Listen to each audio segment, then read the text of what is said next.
Bem-vindo a mais uma dica da Sniper Academia. Aqui é o General Max e hoje venho explicar em torno da função homógrafa.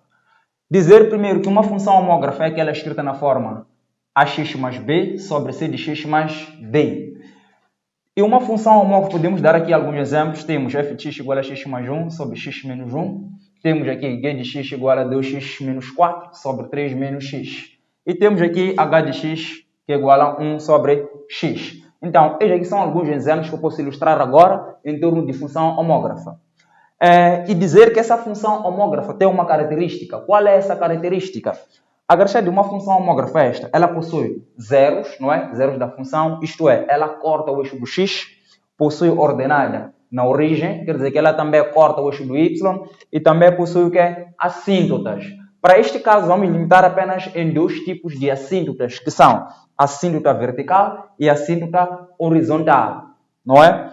Existe, nas próximas aulas vamos falar também da assíntota oblíqua, mas até então vamos nos limitar com esses dois tipos de assíntotas. Muito bem. Agora, de ponto de vista gráfico, nós também, como dizia, podemos construir ou esboçar o gráfico deste tipo de função no nosso plano cartesiano e eu vou mostrar aqui. Vamos analisar a função f de x igual a x mais 1 sobre x menos 1. Agora, primeiro, para esboçar o gráfico dessa função homógrafa, precisamos de ter todos esses pontos, isto é, todas essas características, não é? Vamos lá aqui encontrar o valor dos zeros.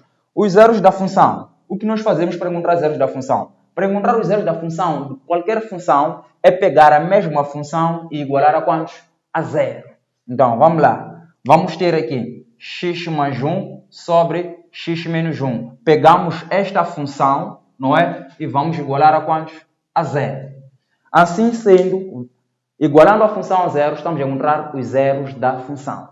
Continuando.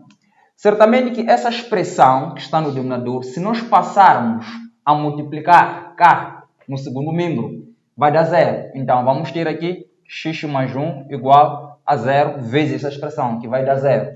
E aqui vamos ter x igual a menos 1. Portanto, este é o nosso zero da função. A posteriormente, é só marcarmos no eixo de coordenadas. Temos aqui o ponto menos 1, que é o zero da função. E vai ser o valor onde o gráfico vai passar em relação ao eixo do x. A posterior, devemos calcular também aquilo que chamamos de ordenada na origem, que é o ponto do eixo do y onde o gráfico vai passar.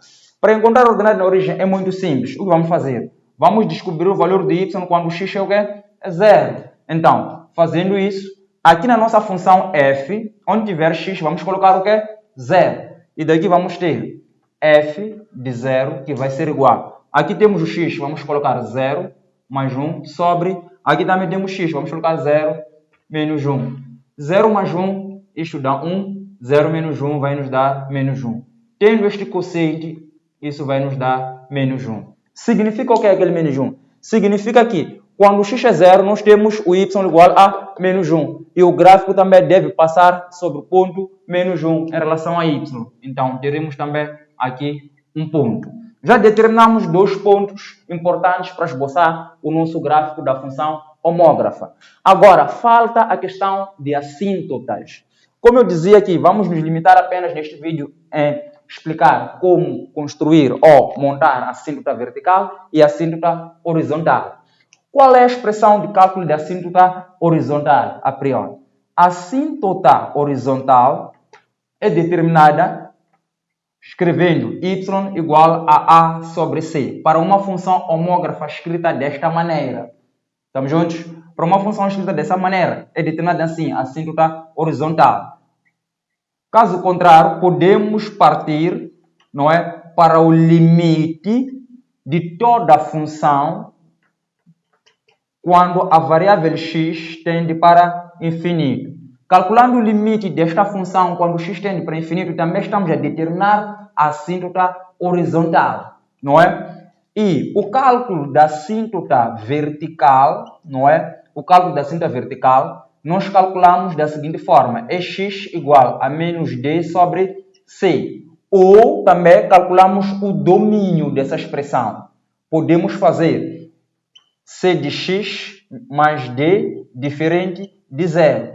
Calculando o domínio dessa expressão estamos já também a calcular o quê? A assíntota vertical. Então, podemos calcular das duas formas, ou usando menos d sobre c, ou calculando o quê? O domínio dessa expressão. Das duas formas, calculamos também a nossa assíntota vertical. Portanto, queremos determinar assíntotas aqui. Posso calcular usando essa fórmula ou o limite? Então, como ainda não analisamos o limite, vamos usar esta fórmula. Vamos dizer que y vai ser igual, qual vai ser a relação? A sobre c. Olhando para a nossa função f de x, qual é o nosso a? O nosso a é 1. Vamos colocar aqui 1 sobre, qual é o nosso c? Também é 1. Vamos ter aqui 1. E daqui vem que y vai ser igual a 1. Porque se dividirmos o 1 por 1, vai nos dar também 1. Agora, vamos achar a assíntota vertical.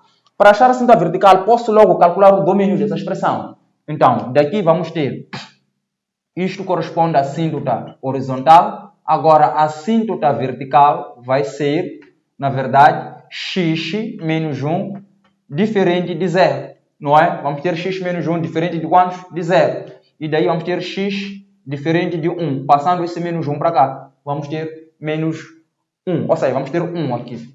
Vamos ter 1, que é a nossa assíntota vertical. Tendo a assíntota vertical e também tendo a assíntota horizontal, podemos montar o nosso gráfico.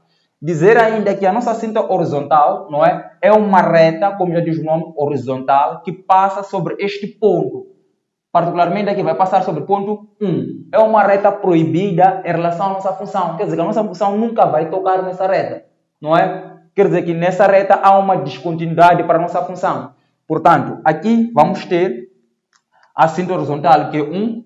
Então, vai passar sobre o ponto 1 em relação ao eixo do y. Como dizer, é uma reta, não é? Constante em relação ao eixo do y. Agora, temos a assíntota vertical. Também vai ser uma reta constante em relação ao eixo do x. Temos aqui a assíntota vertical sendo 1. Vamos também ter uma reta aqui, não é? Esta reta não pode estar a traço inteiro, tem que ser uma reta tracejada, pois a função nesta reta não admite nenhum valor, quer dizer que aquela reta é proibida para a nossa função. Posteriormente a isso, vamos lá analisar. Nós temos o ponto x menos 1 e temos o ponto y menos 1, quer dizer que o nosso gráfico vai passar sobre esses pontos. Então, daqui vamos unir esses pontos e vamos ter o nosso gráfico assim. Então, nunca pode tocar a assíntota horizontal nem a assíntota vertical. Se nós temos um gráfico aqui que pertence ao terceiro quadrante, devemos ter uma outra parte que pertence ao primeiro quadrante. Caso tenhamos um gráfico que pertence ao segundo quadrante, a outra parte deve existir onde? No quarto quadrante. Então, sempre devemos ter essa relação. Então, temos aqui o gráfico que passa sobre o terceiro quadrante e também temos que ter outra parte onde? No primeiro quadrante. E ali temos o nosso gráfico de função homógrafa. Bem fácil. Então, por hoje, terminamos aqui.